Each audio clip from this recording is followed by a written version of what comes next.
네, 금요일의 고정 코너 깊은 내공입니다. 우리 사회 어른들 모시고 우리 사회의 얘기를 깊숙하게 한번 들어보겠습니다.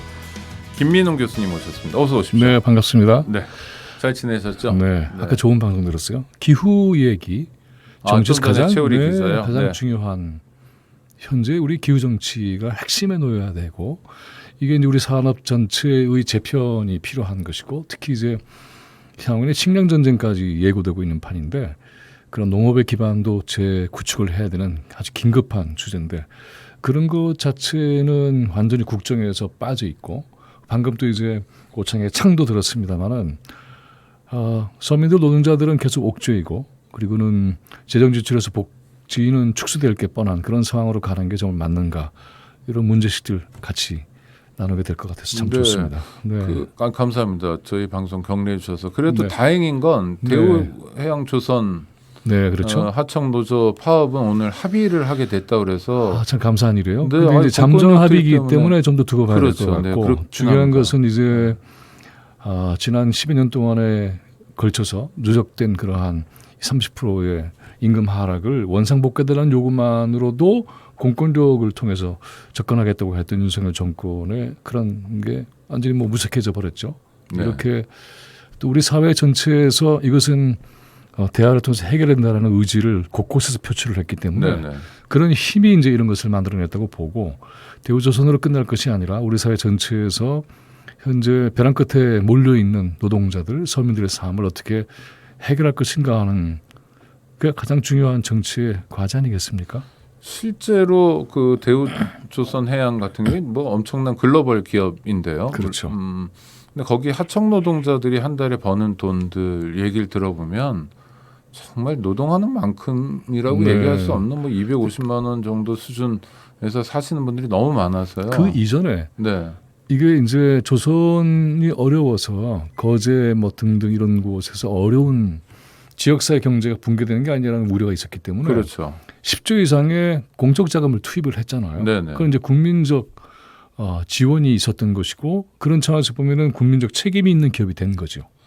그런 차원 노동의 문제를 대해야 할 텐데 전혀 그렇지 않았죠. 이런 점들도 아주 깊이 지적을 해서 반성하게 해야 될 바라고 봅니다. 네. 윤석열 대통령 지지율 약간의 등락은 있습니다만 어제는 또 34% 나왔다 그러는데 오늘 30까지 나온 거죠. 그렇죠. 또 떨어졌죠. 뿐만이 아니라 이제 부정 여론이 70% 가까이 가고 있는 것도 주목을 해봐야 될 것 같아요. 이 정권의 성립이 0.7%의 차이로 등장을 했는데 그걸 생각해 보면은 지지와 반대의 격차가 지금 한 40% 정도 된 거죠. 어마어마한 격차가. 그러니까 지지하는 사람보다 반대하는 사람이 2배가 그렇게 돼버린 더 거죠. 된다. 네. 격차도 굉장히 심각하고 그리고 이게 이제 폭락의 속도나 규모도 만만치 않은데 이게 보면은 결국은 그 원인이 뭐냐 했을 때 나왔던 여러 가지 요인이 다 종합해 보면 무능과 독선이라는 형태로 결합이 돼요. 가장 최악의 결합이죠. 무능과 독선. 그러다 보니까는 국정 혼란, 난맥상이 이어지는 것이고 여당에서는 이명박 정권의 초기와 비교를 해서 얘기하면서 반등에 대한 희망적인 어떤 수사를 펼치고 있는데 맞습니다. 이재호 국민의힘 고문이 그런 얘기를 했죠. 10%까지 떨어졌다 50% 올라가게 있는 게 뭐냐 하면 차이가 있다. 국민들이 무슨 어떤 공격을 새롭게 하거나 비난을 하거나 이런 게 없는 상태로 스스로 무너지고 있는 거잖아요. 맞아요. 그때는 광우병 파동이라도 있었죠. 그래서 저항도 있었고요. 그렇죠. 그런 저항과 그다음에 시민사회의 공격과 비판이라고 하는 게 굉장히 치열했고 또 원래 이제 이 100일이라고 하는 취임 초의 시간은 야당도 일단은 관망의 자세가 있죠. 하고 싶은 얘기도 좀 자제하면서 그래서 기회를 부여하는 그런 기간인데 이게 지금 세차게 공격하는 것도 아니잖아요. 그런데도 불구하고 도처에서 난맥상을 보이고 있고 이러다 보니까는 결국은 국정을 지휘할 수 있는 능력이 있는 건 맞아. 그리고 지휘 체계가 존재하고 있기는 해. 그리고 이렇게 여러 영역에서 균열이 지금 일어나고 있는데 이것을 종합적으로 판단할 수 있는 그런 역량이나 또는 구조가 있기는 해. 이런 것들이 질문이 되는 것이죠. 그러다 보니까는 이것은 외부의 요인보다는 윤석열 대통령 윤석열 자신의 문제를 포함을 해서 이 집권 세력 내부에서의 역량 자체가 생각보다는 수준이 낮은 게 아니야? 다르게 평가할 수 있는 근거가 하나도 안 나오네. 이러다 보니까는 점점 미끄럼틀을 타고 있는 것이죠. 여당 입장에서 텃밭이라고 할 수 있는 지역, 네. 예를 들면 대구 경북에서도 부정평가가 더 많고요. 그렇죠. 또 연령적으로도 보통 연세 드신 분들이 여당을 많이 지지하는 경향이 있는데 여기서 기대가 안 되는 것이 이제는 기대가 안 되고 있는 거죠. 네. 그러니까 아까 우리 그 오창익의 창 얘기를 들으면서도 생각을 했지만은 이 정책의 그 기본 틀이 없는 건 아니에요.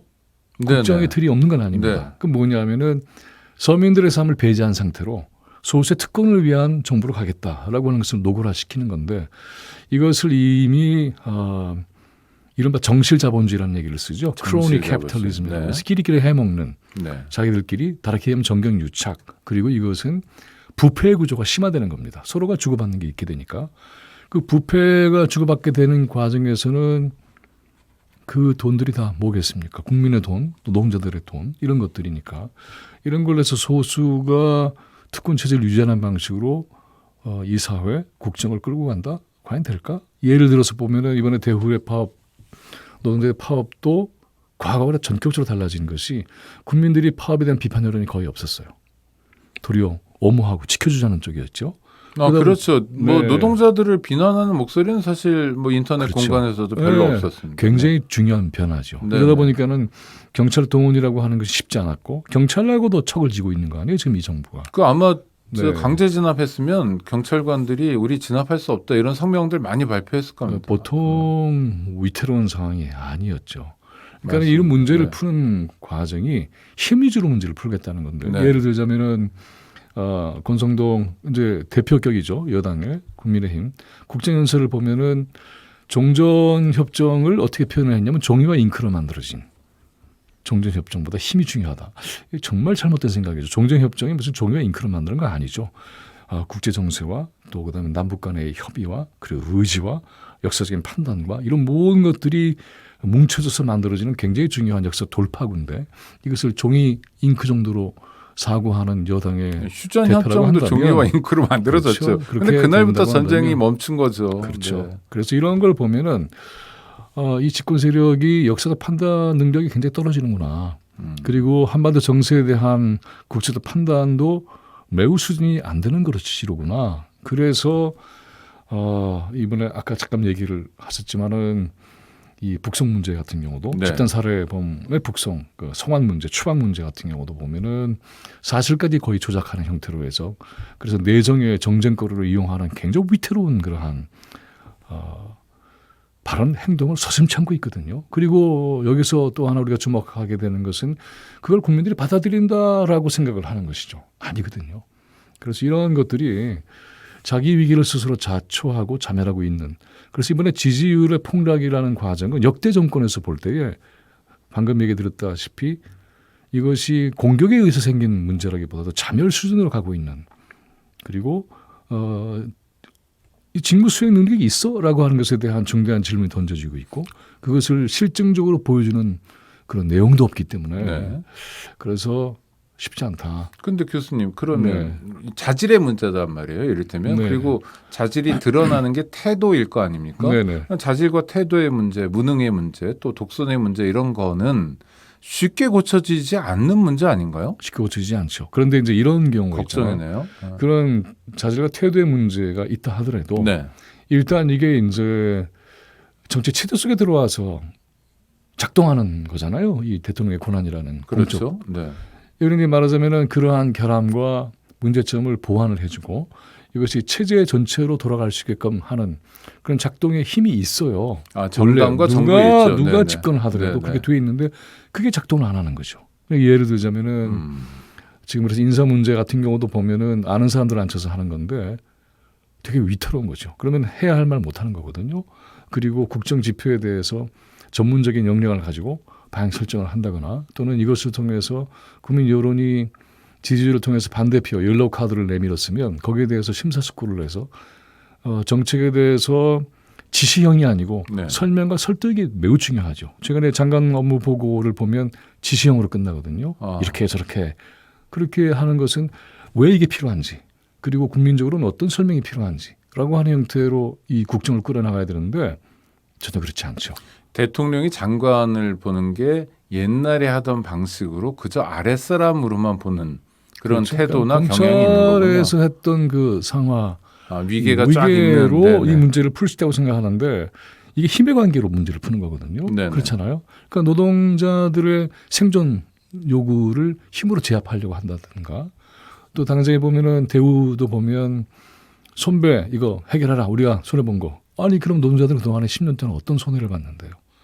그러니까 이런 것을 정밀하게 들여다보고 그래서 양쪽이 테이블에 함께 나올 수 있는 그러한 환경을 조성하는 그런 역량이 말하자면 국정의 조정 능력이죠. 그것이 이제 국정의 최고 수반 지휘 체계의 막중한 책임인데 그런 책임에 대한 문제의식이 없고 그리고 이제 지지율의 폭락에서는 가장 중요한 것은 지금 우리나라가 어디로 가고 있는 거지? 네.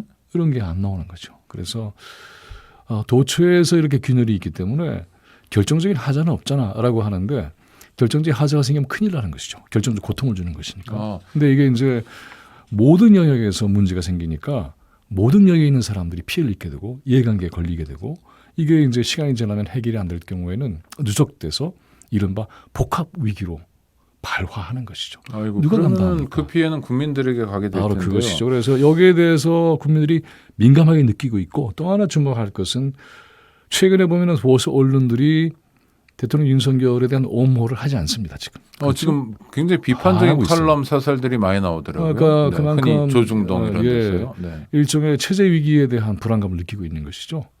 그래서 이것을 접수하지 못하게 될 경우에는 정치인 고립이 될 수밖에 없겠죠. 네. 네. 그리고는 그 다음에의 어떤 변동 수순으로 갈 가능성이 매우 높아지고 있는 거죠. 깊숙한 마음속은 모르지만 보통 대통령이 네. 되면 잘하고 싶은 마음이 있잖아요. 아니 일반적으로. 네네. 그러니까 대통령실을 꾸리더라도 이를테면 뭐 일 잘하는 사람, 네. 뭐 엘리트라고 하나요, 뭐 에이스라고 하나요, 이런 분들 모셔서 쫙 진영도 갖추고 그래서 네. 일도 하면서 성과도 내고 이러고 싶은 마음이 누구에게나 대체로 있죠. 그게 바로 그러니까 이제 지인의 네. 아들 이런 사람을 채용하고 싶은 마음이 드는 까닭. 그리고 실제로 채용하는 네. 까닭은 뭘까요? 그러니까 본인들이 이제 이렇게 얘기하고 있잖아요. 능력이 있어서 그렇다. 아니 그건 하는 말이고요. 진짜 그렇죠. 속내는. 근데 문제는 뭐냐면 분별력이 없는 거죠. 한마디로. 분별력. 네. 그래서 본인 능력이 안 될 때에는 이 인사 배치를 잘하면 그것이 갖고 있는 그 시너지 효과가 나오는 것이고 그렇게 잘 통솔하면 그 많은 것들을 해결할 수 있을 거예요. 그런데 전혀 그렇지 못하는 거죠. 한독수 총리 같은 경우 보면은 꽤 나름대로의 실용적 역량이 탁월한 사람으로 평가되고 있어요. 그 사람에 대한 정책 평가와 별도로. 네네. 그런데 별로 기능 못 하고 있죠. 그렇죠. 이걸 보면은 그만큼 현재의 집권자는 내부에서 이런 문제를 관리할 수 있는 그런 힘의 중심이 굉장히 왜곡되어 있다. 그래서 보면은 오늘 어젠가요 대통령실에서 예를 들어서 대통령이 업무가 과중하기 때문에 업무를 좀 줄이겠다 이렇게 나오니까 사람들이 웃잖아요. 그리고 뭐 고나무개 장나무개는 뭐 잘 할 수 있는 일이 있는 사람들이니까는 잘 해나갈 것이다라고 그 대통령이 언급을 했던 모양인데 그 사람들이 그거 듣고 진지하게 받아들이지 않죠. 그러니까 이미 문제는 지지율의 폭락의 문제만이 아니라 우습게 보기 시작하는 거죠.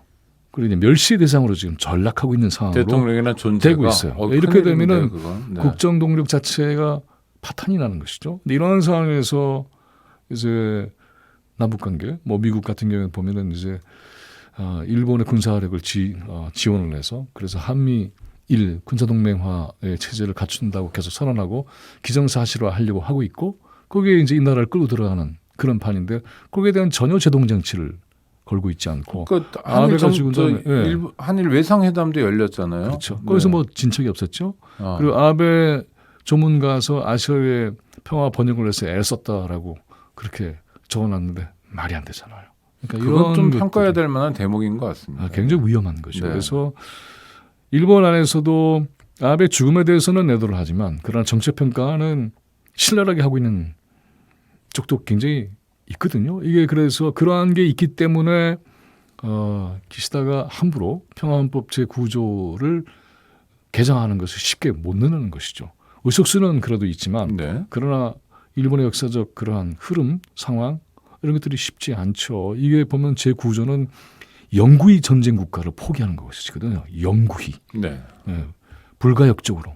이걸 이제 바꾸겠다고 하는 거는 엄청난 변동이에요. 60년대에 일본의 안보 투쟁 같은 경우도 있었고, 그다음에 평화 체제에 대한 시민사회 갈망도 강력하기 때문에 이런 상황에서 이제 일본의 자위대가 활동 범위를 넓히겠다? 이걸 우리가 용인해서 그래서 거기에 등을 대주겠다? 이런 식이 되는 거거든요. 그래서 일본의 자위대가 일본군이 되고 그래서 동아시아와 동남아시아까지 확장할 수 있는 그러한 길을 우리가 열어준다? 말이 안 되는 것이죠. 또 하나는 윤석열 정부가 끊임없이 일본 정부에게 손을 내밀고 있지만 일본 정부는 뭐 이를테면 과거사 문제에 대해서 그렇죠. 훨씬 퇴행적이라거나 또는 뭐 독도 영유권 문제를 아직까지도 주장하고 영토 문제는 이제 민감하니까 자꾸 건드리려고 하는 거죠. 국민 정서 때문에. 그거로 이제 말하자면은 중요한 문제를 못 보게 만드는 것이죠. 예를 들자면은 내년 2023년이잖아요. 이것이 1923년 관동 대진 100주년입니다. 네. 9월 1일. 네. 굉장히 중요한 사건이에요. 이것이 조선인들 희생도 보통 많았고, 우리는 네. 이제 일본 사람들이 소문을 이상하게 퍼뜨려 가지고 조선 사람들을 죽였다 이렇게만 알고 있지만 아니에요. 정부가 계엄령을 내리고 그 계엄령 하에서 조직적으로 여론 조작을 해서 그래서 조선 사람들을 6천 명 이상을 학살한 사건이에요. 그리고 그 이후에도 강제 연행이라는 역사가 있잖아요. 네. 그 일본의 제일 학타 이제 돌아가신 분들입니다만은 강덕산 선생이라든가 또는